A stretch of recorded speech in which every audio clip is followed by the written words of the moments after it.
ఎన్ని కష్టాలొచ్చినా, ఎంత అవమానం జరిగినా, ఎవరు దూరమైనా, ఏది పోయినా, ఆఖరి వరకు ధర్మం కోసం నిలబడిన శ్రీరామచంద్ర స్వామిని ఆదర్శంగా తీసుకో.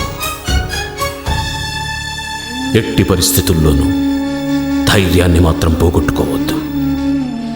అదే నీకు దైవం. జై శ్రీరామ్.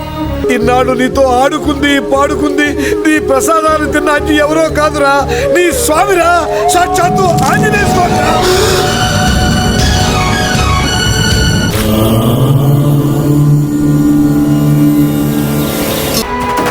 కర్మ నిర్వహణ కోరిన